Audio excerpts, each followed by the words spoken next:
Good morning, everybody. Come on in. We here. We just a little couple of minutes late. Only 4 minutes late today. Where they at? Where they at?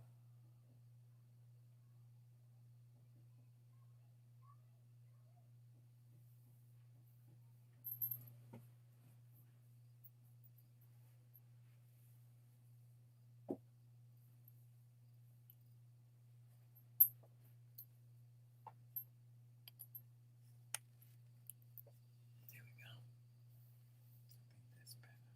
You think we need to move it up? You want to move up a little bit? No, that's fine. Okay. Just making sure.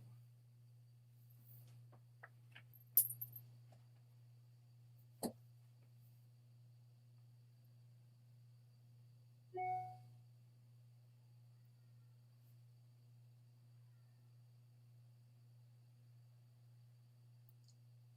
I don't see nobody. Because ain't nobody there. It says four. Bush people. Oh, where's everybody at? They boycotting us or something? I don't know what you said last night while I was asleep.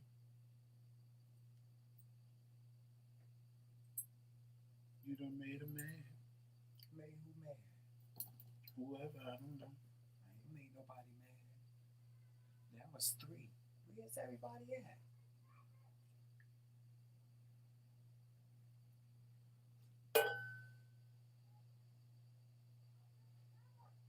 Good morning, Hummingbird.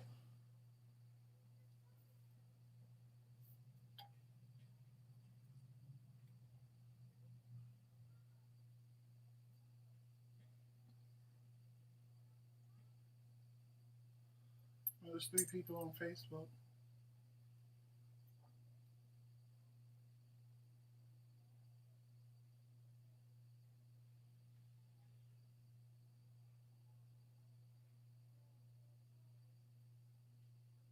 Four people on Facebook.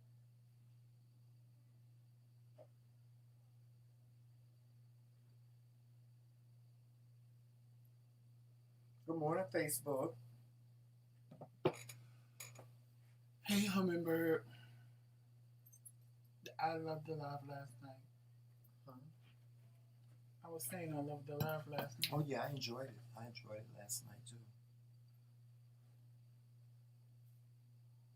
Even though we had a little bit of technical difficulty. Yeah, but It happened. it happens. Yeah, but I'm glad that we will have Hummingbird as a regular on our channel. Um, I'm excited about that. Hey, Monica. Here comes everybody, I think. Here they come. Hey, Hey, Shaw Shaw Shaw. Shaw. Hey, Monica. I was getting ready to start crying, child. Like, where's everybody at? Well, what are you doing, Jomel? Jomel, what are you doing? Trying to puff up his thing. You want a pillow? Hmm? Speaking of which, Mr. Man has made it into the top 5. Yes. We got to make him number 1 by Thursday of next week so he could win. Yes. Because he's number 3. Y'all hit that like button as you come in, please. Don't worry about the technical difficulties. It happens, son. It happens. Yeah, it does. It happens, Hummingbird. Don't worry about that.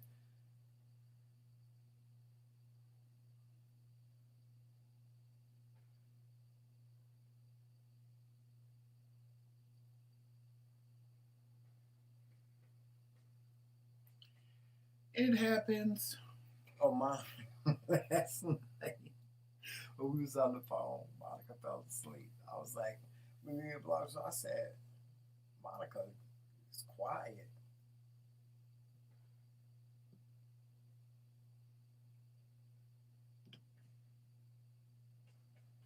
But at least somebody could sleep.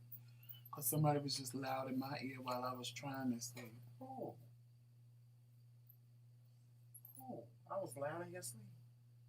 How was I loud in your sleep and I wasn't even in the room? Oh, you was in the room talking on the phone. Oh, but I left. I left the room and I went downstairs. What are you talking about? Well, the whole part when you was in the room. Did it bother you that much? Yes, because I was trying to sleep. Oh, please. You were asleep? No, I wasn't. Yes, you was. I could tell you everything y'all talked about while you was in the room. That's why Jamel tell him you woke up too because he was loud. Is there a problem? Hey, Maurice.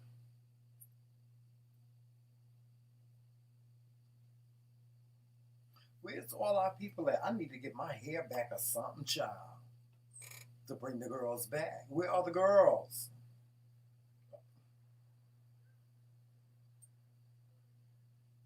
Hey, son.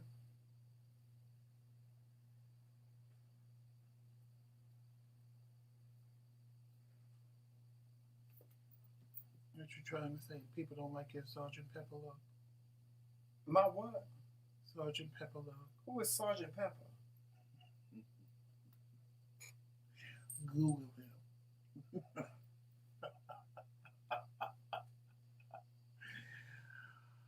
Don't play games with me, Joseph.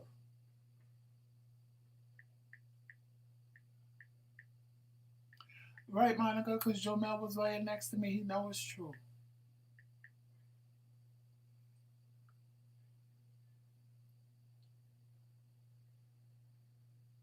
Let's see who this Sergeant Pepper is. I see all these videos. Hey, Charlene. Is the Sergeant Pepper band? No.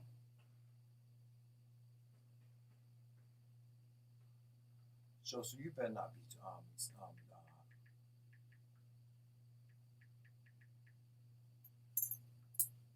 That's the Beatles. It's coming up when I put in Sergeant Pepper.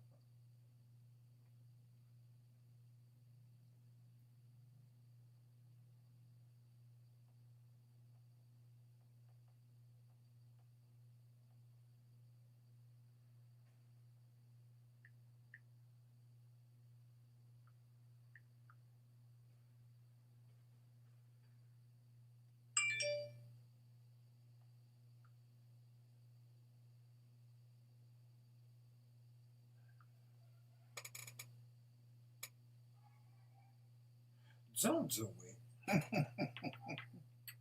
Don't do it. I do not look like that. I don't understand why y'all can't take my hairstyle. What's the problem? Anybody got a problem with my hair in the chat?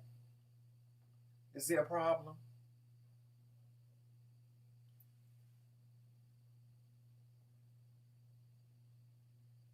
Yes, he is. Yes, he is.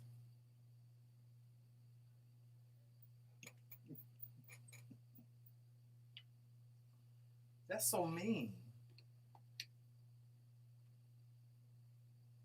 Hey, Love Kings. Hey, Blog.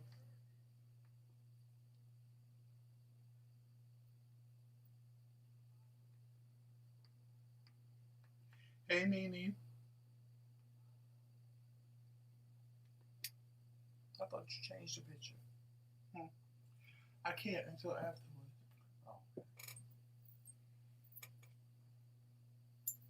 Hey, Justine.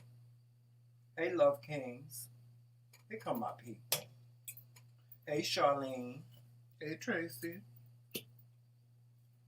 My sister-in-law up in here. Mm-hmm. Let me tell you something, Tracy. You need to go over the Blogs and Fictions page and you need to listen to her narrate your book because let me tell you something. She is bringing that book to life. She is. She's really doing a good job in bringing that book to life. Congratulations to Blogs, and you too, Tracy. Blogs is doing, for those of you that don't know, Blogs is Blogs and Fiction is doing a reading of the novel by author Tracy Allen called "Don't Let God Smell Your Panties," and she's doing chapters 1 through 6, and it's getting a lot of buzz. It's getting a lot of buzz. You know, like last night she was saying that her Instagram was blowing up. People wanted to know where they can get the book at. So I guess we're gonna have to put the link in the chat. Mm-hmm. Cause now can you get my panties clean? You can get that on audio, right? Can you get don't let God smell your panties on audio? No, they neither one of them are on audio. They only on Kindle. Oh, they only on Kindle. Okay, you can get them on Kindle. Okay, so you can get them on Kindle through Amazon. You can get both books through Amazon, right? Mm-hmm. You can get both books through Amazon. So just go onto Amazon and put in the search, Don't Let God Smell Your Panties. That's the first novel. And then the next novel, part two, is it part two? It's my Part panties two clean. is My Panties Clean. And I'm telling you, this book is an excellent read. I think Monica and blogs are planning to have a girls' conversation. They want to do like what we do with cocktails and conversations. They want to do something like that and include Tracy um, in their conversation. And perhaps maybe Tracy will, you know, talk a little bit more about the book. And part three. Yeah, and part three, because she's working on part three. Mm-hmm. Yes. So, you guys that are interested, please go over to Blogs and Fictions um, um, channel. She is also a member of the TBT squad. TBT stands for Truth Be Told. And also Monica of MJ&J. We congratulate her. Congratulations, Monica, on being monetized. She has scheduled a monetization celebration, For which tomorrow. is for tomorrow, right? Is it tomorrow? Mm-hmm. She's doing the monetization celebration on tomorrow. She's actually doing two, right? Yeah. Is she doing two? One with the kids and one with her. Yes. So Monica, and I know Monica, she'll probably be scheduling them as a premiere. Hey, shorty. So guys, make sure you get over to Monica's page. If you're not subscribed, subscribe to her page, and hit the notification bell so that you will get a notification each time new content drops. So the Love King said if you get the Kindle app and highlight every chapter, the Alexa, if you have an Alexa, it'll read it to you.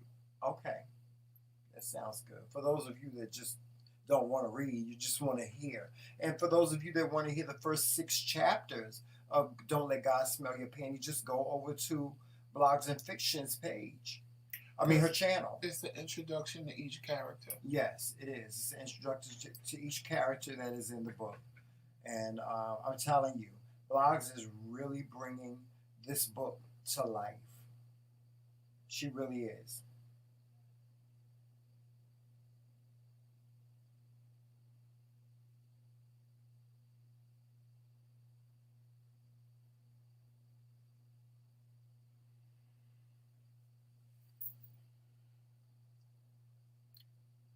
Well, you know what I want to talk about today? You said you had something that you wanted to talk about today. We can. Well, go ahead. Well, I was about to say thank you to Sunrise for coming last night and being a part of our live. We appreciate you. And hold on.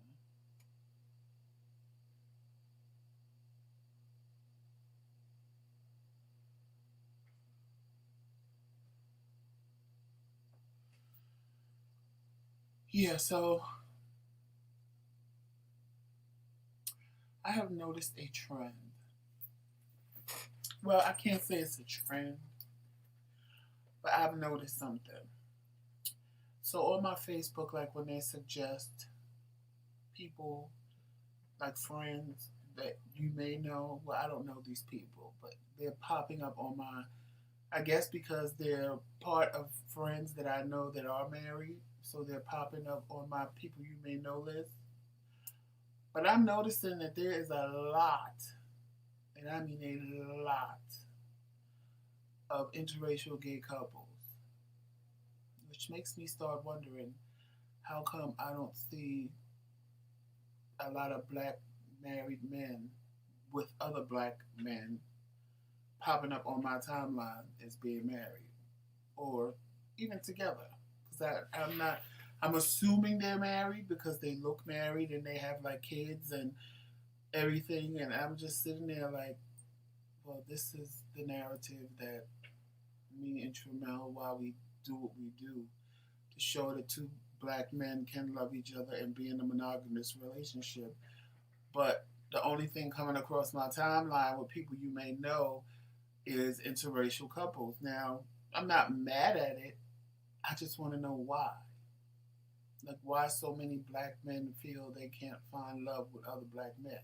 Well, It, it, it has to be that because I mean, it's like, and I'm not going to say a ridiculous amount, but it's like, Jesus Christ, can at least one black couple come across my friends you may know list because they're all interracial, and there's nothing wrong with it, but it just makes you as a black man feel like, well, damn, did I find something that was golden? Did I find love with another black man, and other black men can't find what I there's found? a lot of them on Instagram. What?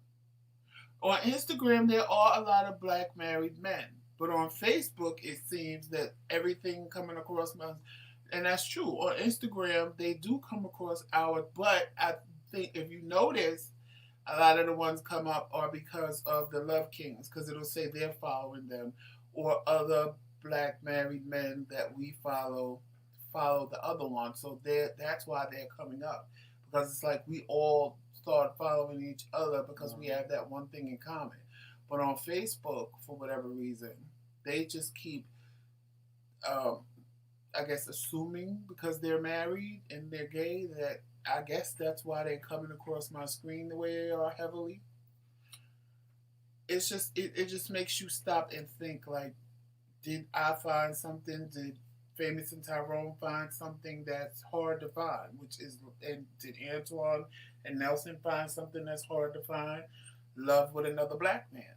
Because if I go by my timeline, if I go by what I see in people that they're suggesting to me, it would read that I need to go find me a white man because I'm never going to find love with a black man. Here's how I feel about it. You want to know how I feel about it? I think it goes deeper, a little bit deeper. And the reason why I say that is because what you have to understand, Joseph, is I'm starting to notice that there's a lot of disrespect for our union. Um, I have no doubt that there are just as many black gay married men as there are interracial.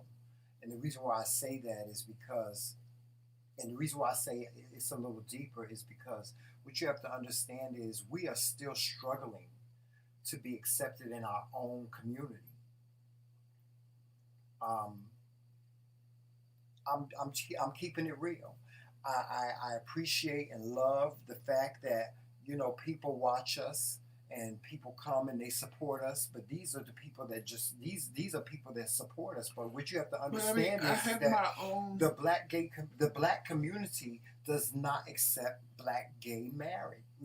No, it's not. I don't think. I agree with you to a degree, but I think it's deeper than that. I don't think everybody does. No. When I say I think it's deeper than that, I think it's deeper than that because as black men, we want a particular type of man, and I think when it comes down to white men, they see us as a person. They don't see us as a. They are the ones that see us as a fetish. They see us as a something to do late at night. The ones that sexually idolize us, yes. But I don't think those are white men that are marrying black men. Right, I don't think so either. I think the black men are finding more love faster and easier with white men because white men are taking them as is. Where black men, we sit and pick each other apart. Oh, you girl, what I'm gonna do with you in this thing? Well, I don't think I think that's just a part of it. But people do it to us. Yeah. People do it to us. Who's the boy? Who's the girl? Both of y'all are feminine. Blah blah blah blah blah. When you marry somebody, that's not even a question. That don't even come into play because you get past that whole I need somebody more masculine than me. I need somebody more feminine than me. And I need, like, it just doesn't make sense to me. Like, I think that's what it is. I think that black men can find love easier with a white man than they can a black man because they don't have to, if they're not thugged out, they don't have to pretend to be. Well, I don't. I They don't think have to I be. can't. I can't just. I just can't blame it. I mean, put it right there on just that. I think that's a part of it too. But the one of the one, I think that's a part of it, what you just said. But I also think a part of it is that we, as a community, as a black LGBTQ, are not accepted in the black community. We are still struggling. Look at what's happening to trans women. Look at what's happening to men that are like a little feminine. Hey, You Daryl. know, look at what's happening to like men that are androgynous, like I am. We still are struggling to be accepted in our own community by our own people. And I think what the issue is that there are a lot of black gay married couples out there, but we still follow the same rules that we followed 20 years ago. We don't show when we go out. We don't show terms of affection in the street because we can't. No, but We I think can't. some of them, the Like if older we went to ones, listen, don't even. if we went to, let's say you and me went to the hood, right? We married. We went to the hood, and we walked down like where my sister lived. We walked down Martin Luther King Boulevard.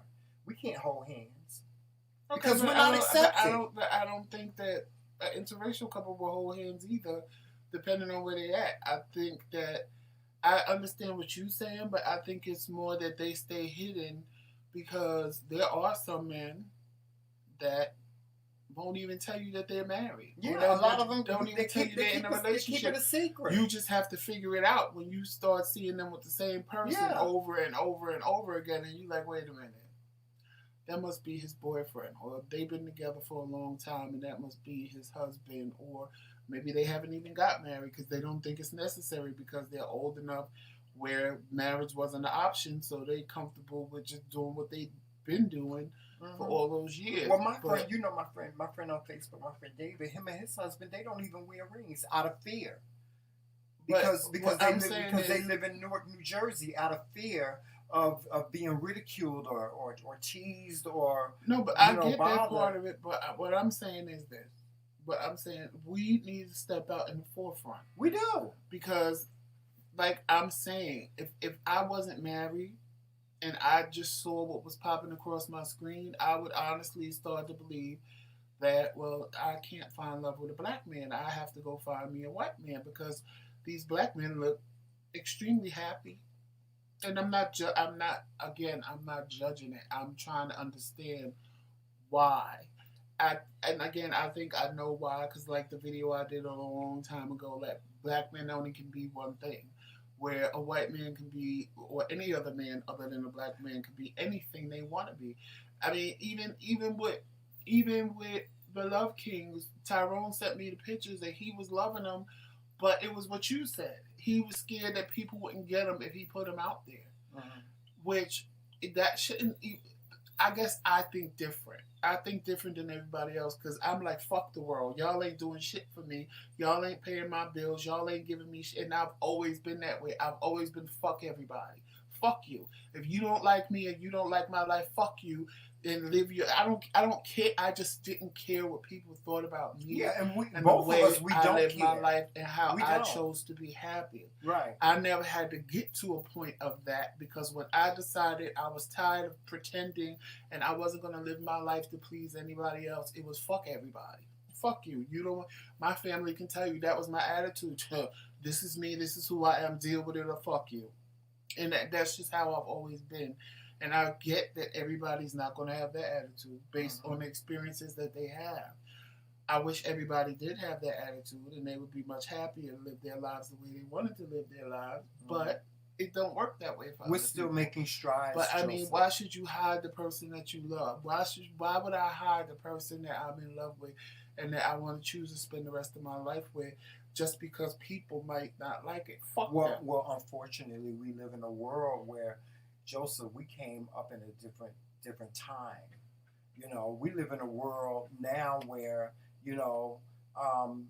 ridiculing or teasing someone that's homosexual could cost you your job. It can cost you, the community you live in. They turn their backs on you, which is a great thing. I'm glad that people are just advocating for us and saying, go ahead, be yourself and be who you are. But you have to remember that on the other side of the spectrum, there's still a lot of people out there that don't accept this. No, they and don't I get accept it. And it when we got engaged, and especially in the black community.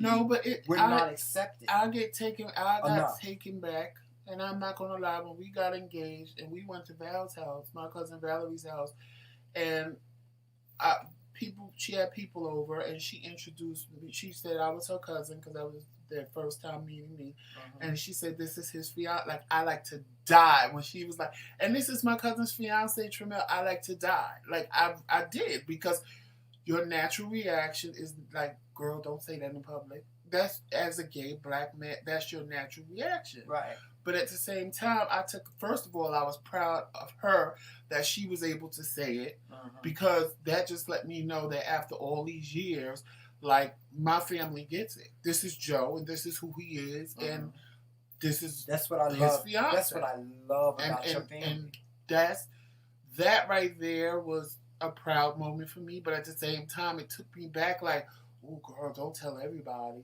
Because it's like, now I'm on alert to see who's looking at me wrong, or who I might have to curse out, or who I might have to read because they got an attitude, or they... Not saying that her friends are that way, but that's just, as a black gay man, what happens when people find out. You go on alert. Like, okay, who am I have to read? Who am I have to curse? Who am I have to do this? What am I have to do? Because you already on alert. Like, somebody is going to try it, just because they know for sure. But listen to this. I just had, and it's so crazy that you're bringing this all up, because I just had a conversation with some friends last night, and the one question that she asked me was, how is it to be a black gay married man in America? How does that feel? And I said to her, the first thing I said to her was, me and my husband are always on defense mode. We always on defense mode. Right now. We always on defense mode. We have to be. Right. Because like I said, people don't understand. It's not they don't understand. They don't get this. Some people don't respect this union. My struggles with my family, how they feel about us being married.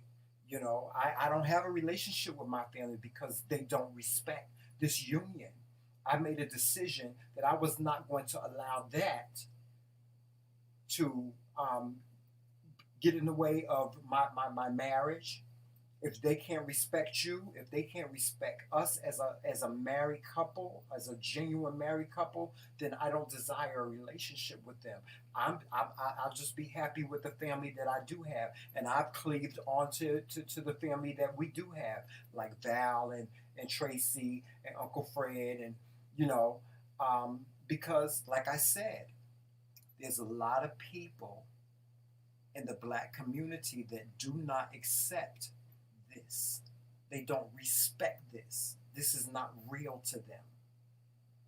And that's the part that makes me mad. And it does. If one of us was a woman, it would be okay. But because we're two men, it's like, it's fake. Like, he's my partner. He's everything other than my husband. And I'm everything other than his husband. People will go professional places, doctors. Just last week. Oh, this is his friend. Oh, this is his partner. No, that's my husband. Just last week when he was, my husband stopped breathing. They didn't even call me. By the time I got to him, they had him in the ambulance. They have already brought him to. And my thinking was, what if that was your last breath? I would not have been there because I was disrespected. They didn't recognize us as and when we go to the doctor's office, we tell them, and they say, oh, well, this is his partner. He's not my partner. My husband. See, me, I'm going to make you say it. I'm like, no, he's not my partner. Yeah. He's my husband. Yeah. To refer to him as such. But do you realize, Joseph, the bravery behind that? We, the one thing that I value about us is that we made a decision a long time ago to be transparent and to live in our truth and to, in a way, live our lives out loud. This is really living our lives out loud because we get up every morning and we sit in front of this camera as a married couple, and we talk about our lives, and we, in addition to motivating and encouraging and all that other stuff that we do. And I can't even say straight people. Gay men do the same thing. Like yesterday, somebody was in he thought I was playing when I said somebody was in my inbox, and they was like, "Oh, your partner is lucky." I said, "Well, who's my partner?" Well, ain't that your partner in the picture with you? No, that's my husband. There's a difference. There's a difference in having a partner and a boyfriend versus having a husband. He is legally tied to me. If I drop dead today or tomorrow, everything I own goes to him. That's the difference, and that's the part that I think a lot of gay men don't We got a big old marriage certificate downstairs. Forever.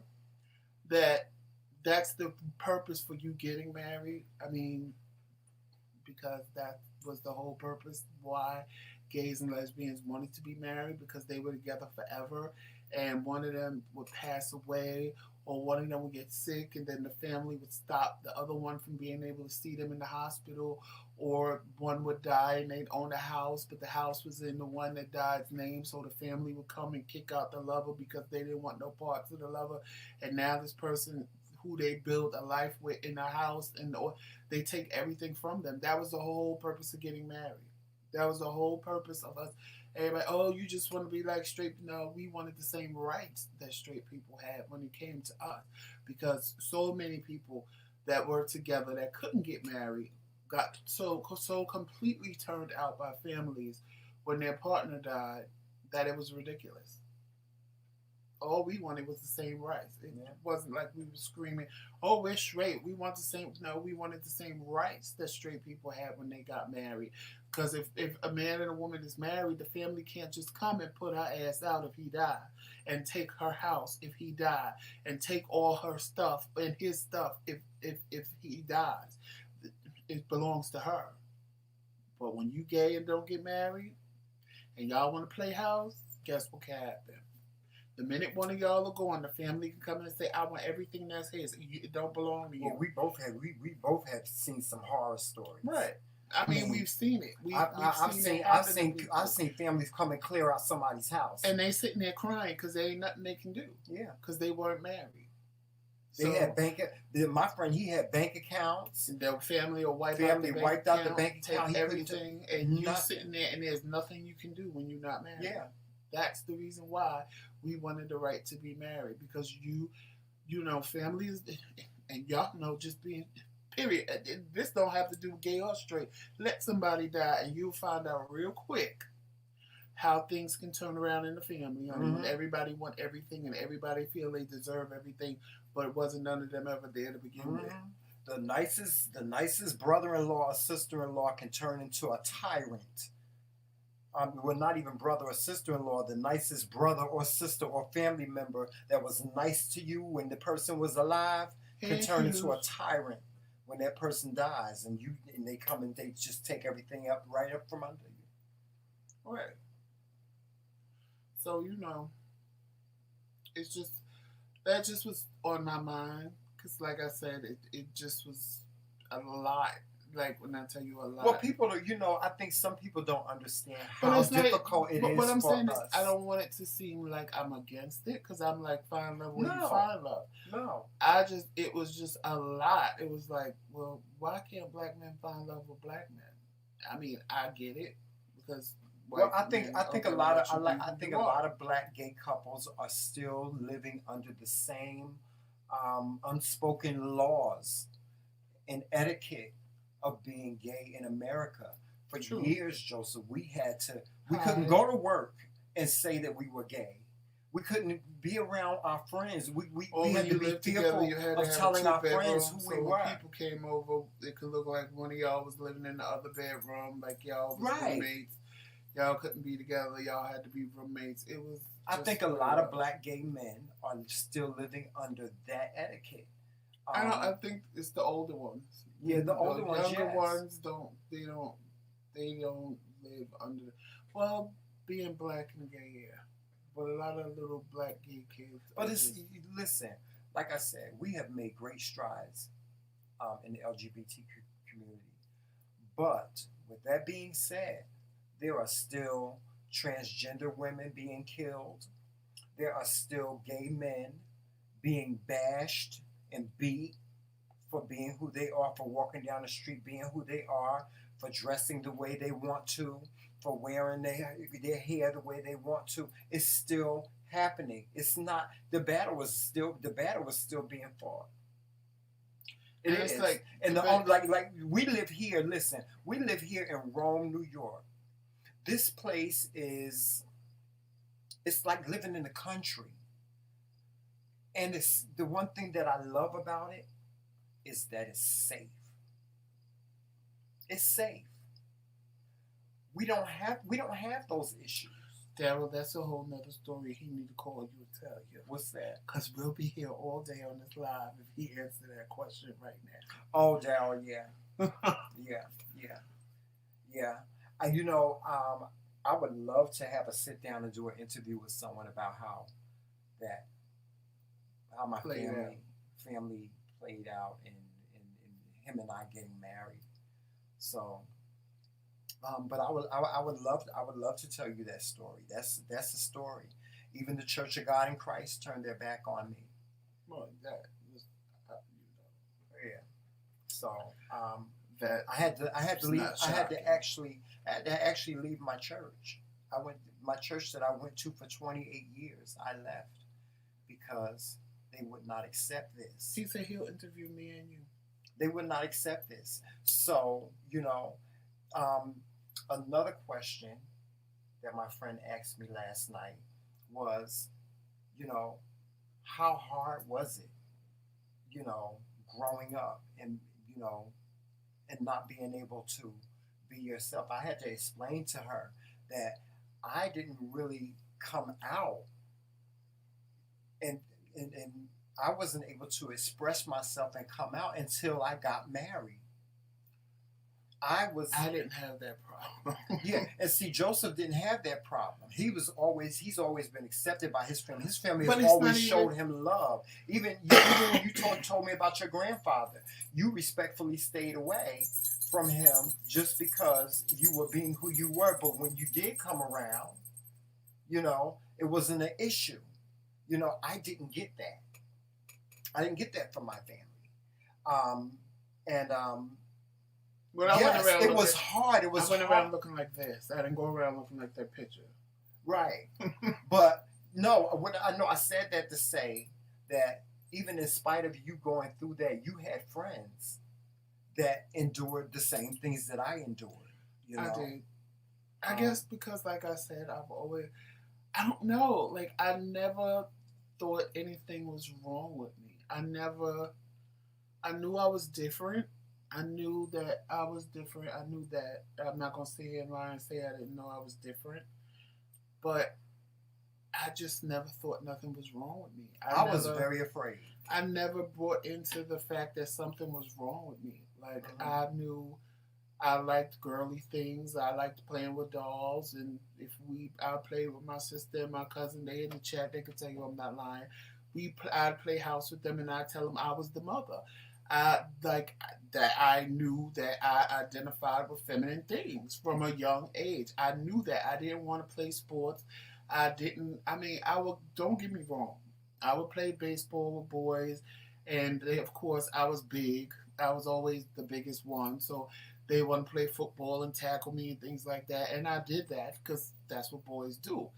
But at the same time, as I got older, I would always hang out with the prettiest girls and always be around the prettiest girls. And I, I just always loved femininity. I loved that femininity about women. I loved women being pretty and beautiful, and I could definitely look at a woman and identify her beauty and her prettiness. And I was always around, as you, if you want to say, the baddest ones. Like, boys was always flocking to around the girls that I was with because Oh Lord, Joseph. what happened? I said you was Wonder Woman. Oh yes, I had to always be Wonder Woman too. See, my cousins and my sister, they didn't. I guess because it was me, they didn't. It was like nothing because I've always been me. It was like Joe is just being Joe. So I guess when I did come out and say, "Hey, by the way, I'm gay," and like I did a whole 360, honey, of B. Oh my God! Oh my God! Oh my God! A B. How the hell did the B get in? I don't know. It went behind you. You want me to get the spray? It's downstairs. I'll go. Oh, shouldn't they be going away? I don't know. So, Jomel, don't go chasing no B, honey. So, I never felt like anything was wrong with me. So when I came out and said I was gay, I was like, I was really gay, honey. I was really, really gay. Oh my God, I went to that club. And when I went to that club and I realized there was more men in this world like me, I wasn't the only one. Because, you feel like you're the only one because you're not around gay men. There's not just like a community of gay men around you where you live and you're too young to know where to go find them. So when I first went out to a gay club, it was like I died and went to heaven. I was like, oh my God, there's a whole plethora of people like me. Child. The next day, I blonded my hair. This ain't the first time I've been a blonde. I blonded my hair. I went and pierced my ears, and it was like, honey, I'm gay, and I'm gay to stay. Then y'all deal with it or you don't. That's just how I was, and it was liberating for me. I didn't care. I just didn't care what people thought. There we go. It's by the window. I'll get it. But you need to stop. I didn't care what people thought. And see, with Joseph, I always had an issue. I grew up in around all my cousins. They were all boys. There were only two girls, my two sisters, and that was it. So I was always called a sissy. I was not allowed to play with my cousins. They wouldn't play with me because they thought I was a sissy. And when I wasn't dealing with that, I was being called names because of the color of my skin. Come here, Baba. So it was like a double whammy for me. I dealt with colorism, and I also dealt with, my family always teasing me or, taunting me about being who I was. And even when I grew up, my dad, when he found out, he asked me, he said, "Are you that way?" I said, "Yes." And he knocked me out. I ended up in the hospital. So, and then my peers, people that I went to school with in grammar school, I was always teased. I was always called a sissy, or I was always called the F word. When I was in high school, it's always been a part of my life to the point where it just numbed me. I was numb to it. I just became numb to it. Guys would call me the F word, and I would just like pay it no mind. There was one time I used to run and cry because they used to call me that name. See, and I was the opposite. I'd get it, but when I came out, like I told you, I was real gay. Oh, by the way, here it goes. Marriage license. I'd be walking down the street, and people would be like, "Look at that F word," and I'd pose and be like, "Well, where's one of those? Show me where one of those is, because I don't see them." Like, that was my attitude. That was my reality. I grew up in the hood. I was living in the hood. And I refused to let people just make fun of me. I refused to let people just, I'd flip it around on them. So that's why when people say, "Oh my God, Joseph reads," yeah, because that was my react. That was my way of flipping it back on other people. You're not going to stand there and talk about me and think I'm not going to talk about you. That's not going to happen. Mm-hmm. And I'm the same way now. Well, see, now I don't play that. I don't play that. You call me that. You call me that. We fight. But when I was a kid, I just was defenseless. I didn't have anybody to protect me. I had to protect myself, so I always lived in fear. When I walked down the street, I always walked down the street in fear because I was afraid Jamal, come that from over there. maybe I was if I walked to and come here. My husband tells me all the time about my walk, and he tells me that I have a nasty walk. And so imagine me, 13 years old, bow-legged, with that walk and pigeon-toed, and the way I walk. I mean, I gave myself a real mean resting bitch face to get people to leave me alone. I did. That's like when people see me and they like, you look so mean. It's just what I've done over the course of years. Well, I've stayed away. I just stay make away. myself look mean. I stay away. If a person doesn't like me or like who I am, I don't. Well, that's like my sister asked me. She asked me. She said, "I'm going to ask you a question. Why does it seem like gay men always have a chip on their shoulder?" And when I explained it to her, she was like, "Wow." I was like, "Because we have to. Because we walk in. We don't. When we walk into a room, the first thing you start hearing, oh, he's gay, he's gay, he's gay, or is he gay?" And then people want to start making fun of you. So what do you expect? I'm not going to walk in, hey, everybody, how you doing? Great. And sit there and no, I'm walking in the room like, I dare one of you bitches to try it. I dare one of you. And it's sad that we have to be that way, but people make us that way. With the exception of the people that accept us. All right. But no, what I'm saying is if you walk into a room, anywhere you go, anywhere me and Tramel go, we walk in on alert.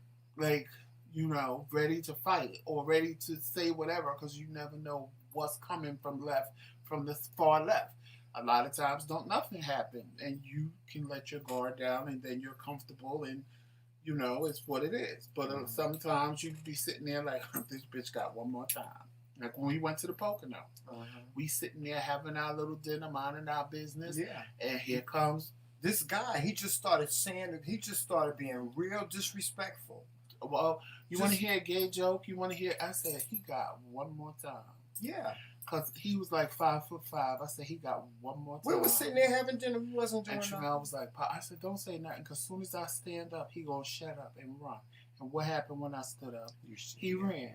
Because me sitting down didn't look as big as I was when I got up. Because I would have yanked him up by his throat and threw him over that bar. But that's the type of stuff you have to deal with. Because especially black people, especially black men, because they think you ain't going to do nothing, but you just going to sit there and let them say whatever they want. And then when they get their asses whipped, because they realize that, see, we had to fight for our life. Yeah, we did. Y'all fought just to be fighting. We had to fight for our life. Yeah. So there's a difference. And some of us lost the battle. Fighting a gay man versus fighting a straight man. Yeah. Some of us lost the battle. We fighting for our life. Yeah. A lot of us lost the battle, and we saw them lose the battle. So guess what we did? Oh, bitch, you won't get me. You might have got him, but you won't get me. And most of us are fighting to kill you because we know if we don't do that, you're going to fight to kill me. Right. So we're going to try to beat you and do whatever we can to hurt you but that's the way we've been trained. That's the way we have been trained by our own black community because this is what happens. And a lot of times you have women that start the mess. Look at him, he's gay. Look at him, I have been places where I've listened to girls lie and tell men, oh, he looking at you. Look at him looking at you. You gonna let him just get away with that? And mind you, I'm minding my damn business. I ain't paying him no mind. Then when you go off on her, then she want to feel stupid because now you starting trouble. You starting the trouble, and I'm just because you a woman, I'm supposed to sit there and just let you get away with lying on me. I'm supposed to let you know. You opened your mouth. Now you fair game like everybody else. And yes, Daryl. Yes, we do have to be on double guard. We do. I mean, guys, before we came to YouTube, when we were on Facebook, we used to get death threats from people. we used to get nasty, dirty messages from people that you would not. I can't even, and I cuss. I can't even say some of the stuff that we used to get in our inbox. But Daryl, you know the sad part? You only have to be on double guard with black people. Yeah. With white people, you only have to be on guard because you're a black man. Right. You don't have to be on guard because you're gay. Right. With black people, you have to be on guard because you're a black gay man. Yes. But with white people, you only have to be on guard because you're like, oh, okay, are they going to try me because I'm black? Mm-hmm. Which, honestly, your guard is not really up on them like that.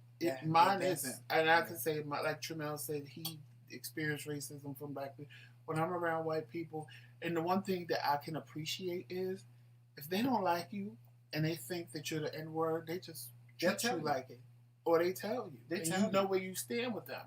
Yeah. But see, black people are sitting, smile up in your face and pretend and play, and then when the time is right, hit you from left field, and you standing there looking like a fool. Like, but I thought we was cool. I thought everything was okay. You was just smiling in my face until they walked in the room, and now you just did a whole 360 on me, and like it's sad. Yes, Daryl, and yes, black people for the most part are very judgmental when it comes to the gay community. Like I said, we are not accepted in the black community. But now it's like Dr. Umar said. Dr. Umar said this. He said, "We can accept we can accept gay men, but what do they have to bring to the table? They ain't having no kids. They not raising no children." You know, I was just talking to a friend last night where she was telling me that she had to write a letter to one of her to her friend, for her friend, because they were trying to adopt and they were having trouble adopting because they were a gay married couple. You know, and it happened. Was that recently? Yeah. Well, they probably went to a Christian. You can't really adopt from a Christian. Right. Place. But I mean, it's still why do we have to go through that? We're just people that because love they each other. Jesus as a weapon. Yeah, and then that, you know what I'm saying? You know, Daryl, and just to add a little more to what you said, yes. Let's look at the black church when it comes to homosexuality. Because that's where it all stems from. That's where it all stems from. See, black people have been conditioned, and we as gay men, black men, we have been verbally abused in the black gay church. Not in the black gay church, in the black church. We've been shunned, but we are the ones, we are the choir directors.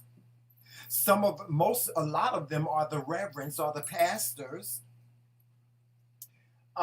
Sitting up there with their wives saying something. Sitting up there with their wives saying something, but meantime in the background, they singing in the background.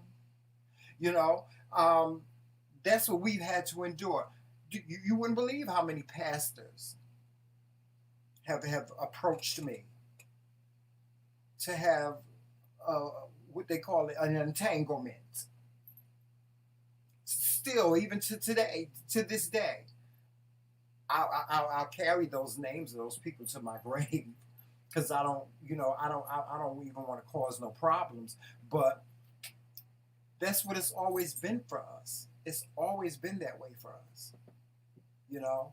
So living in America as a black gay man, I would say, is not fair. Because you're brainwashed about your sexuality. It's not fair. From childhood. Yeah. When you go to church. Yeah. You're black, you're going to church. That's what it is. Yeah. And if I would have sat there and believed what I was listening to, I just never...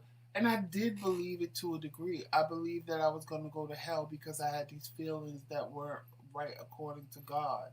So then I'm going to fix this to match my feelings.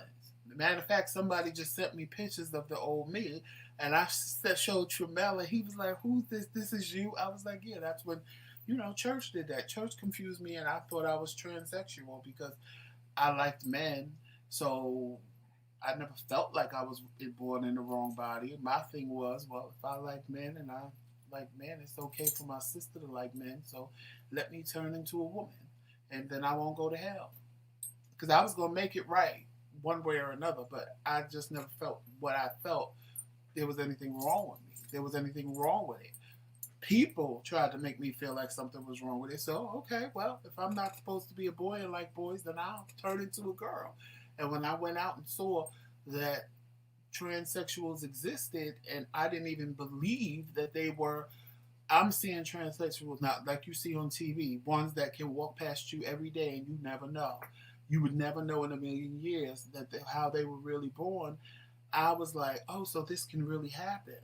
Because, as a child, you think of something in your head, like, it's a fantasy. I can't really turn into a girl. But when you see that there have been men to do it, now all of a sudden, okay, well, how can I get this done? I did it, and because it wasn't something that I felt, I wanted to commit suicide and kill myself because the happiness that I thought it would bring me, it made me the most miserable person on the planet. And when I showed Tremella pictures, he was gagging. But me, I followed all the rules. I followed all the rules. Um, in order to have a relationship with my family, I followed all the rules. Don't bring that around me. Don't bring your gay friends around me. Don't let me see you on the news on Gay Pride Day. I don't want to see you in there. I don't want to see you. Don't you can't wear your hair like that. Not around me. When you come around me, you are going to conduct yourself as a man, and you are going to look like a man. Not that I didn't, but even my own mother, she had this visual concept of what she thought a gay man looked like that she did not want me to look like. She was like, you better not come, you better not wear no dress. I had no intentions on wearing a dress. And she thought I was gonna wear a dress when we got married. Yeah. She thought that my husband was gonna wear a dress when we got married. She didn't even show up for the wedding. Remember that day? And that's what we look like on our wedding day, right there. That's a picture from the wedding. Which one? Thanks to Valerie Franger, the one I'm pointing at. It's actually right here. Yes, that one. Yeah. It's behind me. That was our wedding day. That was our wedding day. We have on the same outfit. Mm-hmm. That was our wedding day. But I don't have on a gown. No. I wasn't planning on wearing. Now, if I would have looked like the picture that somebody sent me to my phone last week, then I'd have had on a banging ass gown. But even if that was his choice, even if that was his choice or my choice, why would it be an issue? Right. That's the part that hurts. That's the part that people can't just get over. You can't tell me what I can and can't wear. That's just it in a nutshell. But that's the part people get wrong, where they want to tell you what you can and can't look like, what you can and can't wear, what you should and shouldn't do. That's the problem in a nutshell. Yeah. Ain't nobody telling you how to live your life. Ain't nobody telling you what to do with your life. But you want to sit and dictate mine, and you want to sit and dictate other people's lives. When who's dictating your life? Who told? If that's the way you live your life by what somebody told you to do, then I feel sorry and sad for you. No, Daryl, nobody in my family attended my wedding. Nobody. And they were all invited. Nobody. Absolutely nobody. And I knew right then and there that the only family that I had or were gonna have was my husband's family. I knew that that day on my wedding day that was it. I didn't sever all ties until a year later with my family, but they don't have any respect for my marriage. They don't respect this. They don't recognize this as being a real, true, authentic marriage. They don't recognize this. This piece of paper means nothing to them. How do I feel about it? At one time, it used to be very, very hurtful to me. Of course, I've moved on. I had to move on with my life. I had to move on with my life and just appreciate the blessing that I do have. I have a wonderful husband that loves me and he cares about me, and his family loves me and they care about me. And that's all that matters to me.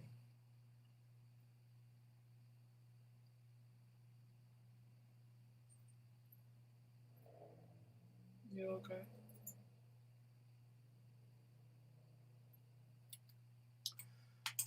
Yeah, I'm okay. Sure. Yeah, I said, but I can't. I can't.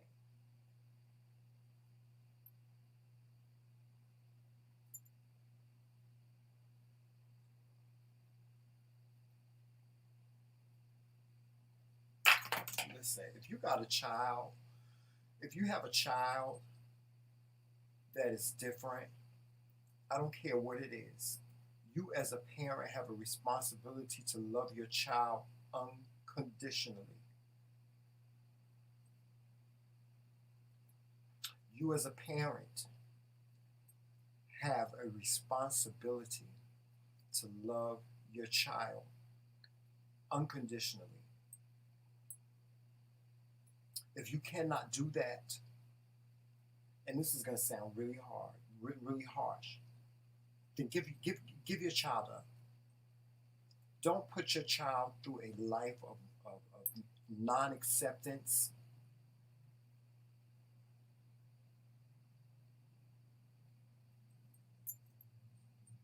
From their own flesh and blood. Don't, because they'll wake up 50 years later and they'll resent everything that you ever did to them, and they won't be a part of your life. They won't desire to be a part of your life. You know, a lot of people think that, um, you know, I'm mad at my mother. I'm mad at my family. I'm not mad at them. I just can't be around people that don't accept me. I can't. I'm, when it comes to family, I love. And that's not reciprocated back to me. And because it's not reciprocated back to me, I'm done. I, listen, I'm so sick and tired of crying over this. I am sick and tired of crying over it. I've endured this all my life. I endured it all my life. And it wasn't easy. It wasn't easy, Joseph. I know, but it's easy now, right? I listen. I thank God. I really do. Um, I thank God that I made it this far. I made it this far. I'm still here. When I tell you all my friends are dead, all of my friends are dead. They either died from HIV or they were killed. My best friend was killed for being who he was, decapitated,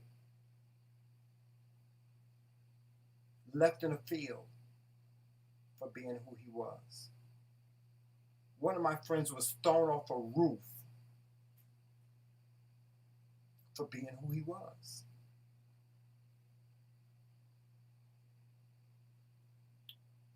It got to be a different way. It has to be a different way. We have to have, we have to sit down and have a conversation.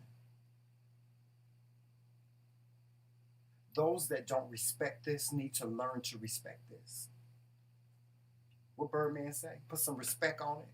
Put some respect on it. Right now, and after he killed himself, it's too late to, when you read the note of why he did what he did, it's too late at that point to say. But at the same time, something that I have to say in respect to that, you also have to be careful what you're saying around your kids beforehand. Yeah. Because I'm sure he heard his parents say negative things about gay people or make fun of gay people.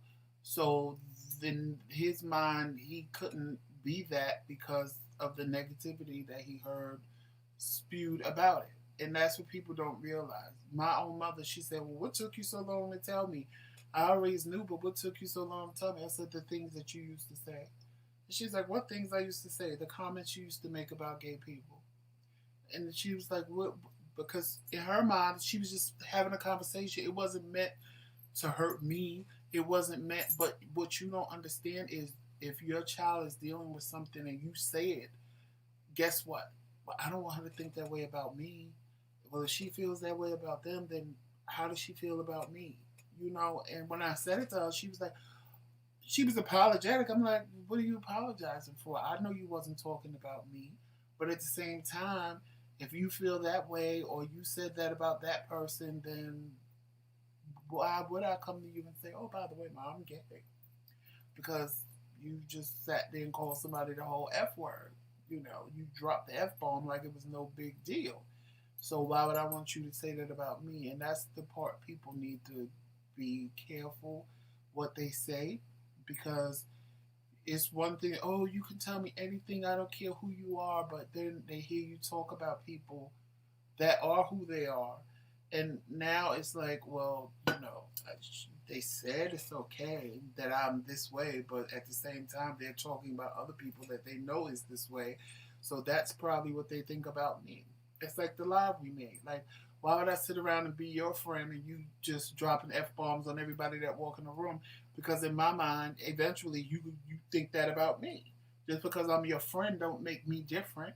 And it's the same thing like with kids. If your kids hear you talking about a certain type of person and they happen to be that type of person, what makes you think that they're going to be comfortable coming to you saying, oh, by the way, I'm this person? It doesn't work that way. People don't see it that way.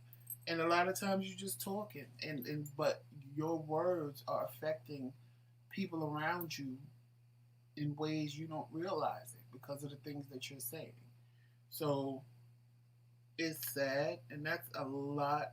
That is a lot of gay kids plight. They end up killing themselves because they are not comfortable with who they are because of the world around them. Where if they just had been able to talk to somebody, and sometimes they may have talked to somebody, and the person told them they were wrong, and you need to pray, and Jesus will take it away, and Jesus ain't taking the gay away. I hate to inform you of that. That don't happen. I've made plenty of deals with Jesus to change me. I made plenty of deals, honey. Plenty of deals that you know me and God had. We was here with it. We made plenty of deals, and I kept waking up the same way, day after day, night after night. Nothing changed. He ain't gonna take the gay away because guess what? That's how he made me. That was what was in my DNA. That's who I'm supposed to be. And that's just is what it is. Now you may have other fools like Mother Caldwell, honey, that run around here screaming, she's I'm not gay no more. But that's a lie, honey. That's a lie. Because if she was delivered, she still would be switching and carrying on. But that's for a whole nother lie, buddy. Yes. But guys, thank you so much for allowing us to share some of what our plight is and understand this. Joseph and I, we grew up in a different day and age, and yes, we've made great strides in the LGBT community. There's a lot more acceptance for people that are gay. There's a lot more freedom for us as well. But with that being said, we still have a lot of work to do. There's still a lot of work to do, guys. Acceptance should be something that is just seamless across the board, no matter what. Even not just being gay, but just being different. Period. Being different. Period. You know, there shouldn't be an issue with it. You know, if it's something that you don't like, you can respectfully either bow out or choose not to endure or be a part of. You know, we live in a world where our country is supposed to be free. You're supposed to be able to express yourself. We're supposed to have freedom of expression. And I think people get it wrong because they think that you don't have to change your views about gay people. I don't want you to change your views about gay people. If that's how you feel, that's how you feel. but at the same time, you're going to respect me. That's it. What you're not going to do is sit around and talk about me and tell me I need to change my life and all of that. That's not respecting me. You don't have a heaven or hell to put me in, so don't try to save my soul like I told somebody else. Don't try to save my soul. Worry about your own soul. The Bible ain't tell you worry about my soul. It told you worry about your own soul. That's what you do. I don't need to hear about your Jesus, because see, your Jesus is not a Jesus I want to know. Right. Because my Jesus loves everybody no matter what. Right. And if he feels that something is wrong with you as a person, guess what? He'll convict it in them, or he'll change them on his own time. That's my Jesus. Your Jesus tells you to go and try to make people feel bad about what they're doing and who they're doing and how they're doing it, to get them to feel bad, to want to run to your little church and give all their money away to your pastor like you doing. And that ain't how my Jesus works. Mm-hmm. But in any case, my whole life went in a whole different direction today. But guess what? Somebody in the bushes needed to hear this. Yeah. Or somebody that's going to watch the replay later needed to hear this. Or some mother that's dealing with something that she don't know how to deal with right now, just got an answer to her question. Right. But you know what? I want to take this a little bit further. If you are a mother or a parent that has a child that is gay and you don't accept it, I want to hear from you. I want to hear from you. Email is in the description box. Yes. Because I want people to know and understand that, because my mother doesn't accept me. Neither one of us do. Because she doesn't accept me, I don't want people to think that I don't get it. As a parent, you have a child and you have hopes and dreams for them. You have this path that you feel that they should go on. But sometimes in the grand scheme of things, it doesn't happen. It goes in a whole nother direction. That's why I say, as a parent, your responsibility is to love your child unconditionally, no matter what, good, bad, or ugly. If your child commits a murder, you're supposed to be sitting in the front row of that courtroom, giving them support. With that being said, guys, we got to get out of here. Follow us on all social media platforms. Instagram, Facebook, YouTube, right here on YouTube, and on Twitter. And hit that like button and subscribe if you haven't. Welcome to all our new subscribers, because there are a lot. And anything and everything you need from McRae Kingz is in the description box. If you would like to make a contribution to our platform, which always goes into our platform, the CashApp is right there. And there are other ways if you don't use CashApp in the description box. And we will see you tomorrow morning at 11:15 for another edition of Coffee with the Kings. And with that being said, you know how we end every live. Make sure you walk in peace, love, sunshine, and happiness. And always remember, it's Team McRae. All damn day. Oh, and just one last thing. One last thing. Don't forget to go over and vote for Jomel, because he made it to the top 5. So he's in the top 5. He's number 3. We got to get him to 1 in his. He's number 3 in his group. He got to get to number 1 in his group so that he'll win. And we got to keep him at number 1 until next Thursday. Yes, we need some strong voters. He's in the top 5.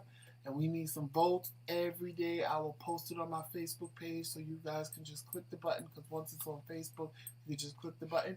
Y'all go over to Monica, MJ&J family, because she is starting a premiere right now. And we will see you guys tomorrow, maybe even later tonight, for a pillow talk. Yes. Go over to Monica right now. Monica of MJ&J. Talk to you soon. Love you guys. Say goodbye, Jomel. Say goodbye.